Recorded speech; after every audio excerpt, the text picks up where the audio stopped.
دیکھیے یہ ویڈیو آج کی یا کل کی تو نہیں ہے، یہ ویڈیوز پہلے کی ہے، اور اگر آپ کو یاد ہو تو عمران خان صاحب نے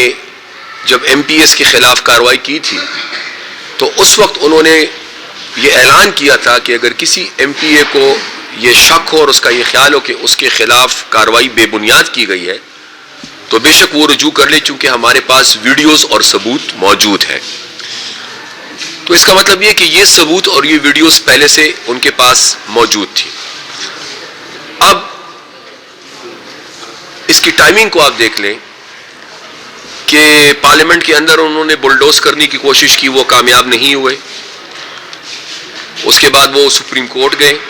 ابھی اس پہ فیصلہ آنا باقی ہے، اور ابھی سپریم کورٹ کا فیصلہ بھی نہیں آیا تھا کہ وہ ایک آرڈیننس انہوں نے جاری کر دیا۔ تو ظاہری بات ہے کہ اس کی ٹائمنگ کو اگر ہم دیکھیں تو کافی سوالات اٹھتے ہیں۔ ساتھ ہی میں یہ بھی کہنا چاہوں گا کہ لا منسٹر کے خلاف کارروائی ہوئی ہے۔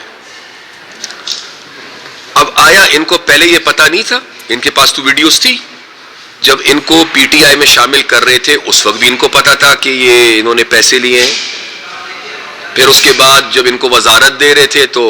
تب بھی ان کو پتا تھا، ان کے علم میں تھا۔ اب جا کر انہوں نے ان کو پارٹی سے نکالا ہے، اور اسی کے ساتھ ایک نہایت ہی اہم سوال دوسرا اٹھتا ہے کہ کچھ ایم پی ایس کے مطابق ان کا کہنا یہ ہے کہ اس وقت کے وزیر اعلیٰ صاحب نے ہمیں کہا تھا کہ آپ یہ پیسے لے لو، اس وقت کے وزیر اعلیٰ، اور یہ پیسے ہم نے اسپیکر ہاؤس میں لیے تھے۔ تو پھر سوال یہ اٹھتا ہے کہ اگر وزیر قانون کے خلاف کارروائی ہو رہی ہے کہ اس نے پیسے لیے ہیں، تو جس کے کہنے پہ پیسے لیے ہیں اور جس کے گھر میں بیٹھ کر پیسے دیے گئے ہیں ان کے خلاف آج تک کارروائی کیوں نہیں کی گئی؟ دوسری پولیٹیکل پارٹیز میں سے بھی اگر کسی نے پیسے لیے ہیں تو ظاہری بات ہے کہ کوئی اس کی جسٹیفیکیشن نہیں بنتی۔ ہارس ٹریڈنگ ہے،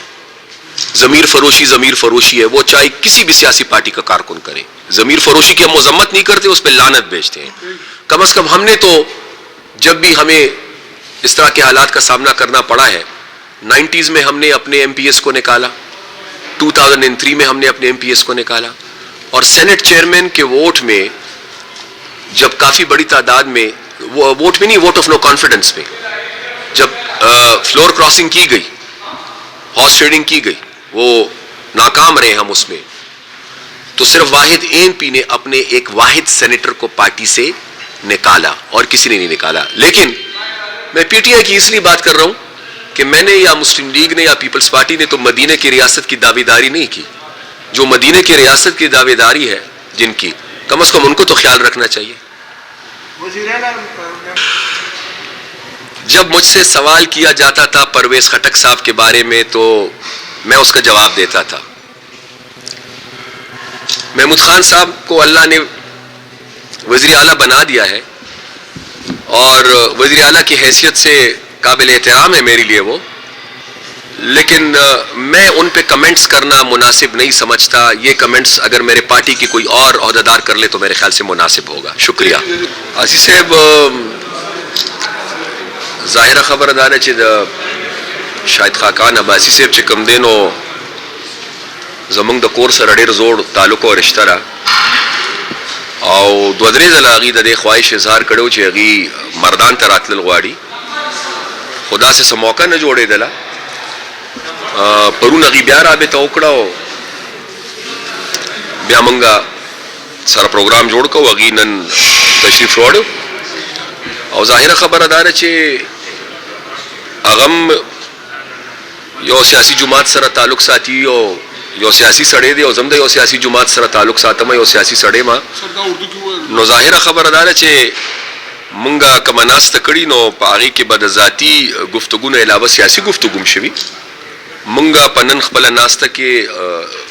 دې وخت کې چې د ملک کوم سیاسي صورتحال دی نو مونږ په هغې غور وکړو، او د پی ډي ایم په حواله چې کوم زمونږ د مستقبل پروګرامونه دي مونږ په هغې باندې یو بل سره سلا مشوره وکړه،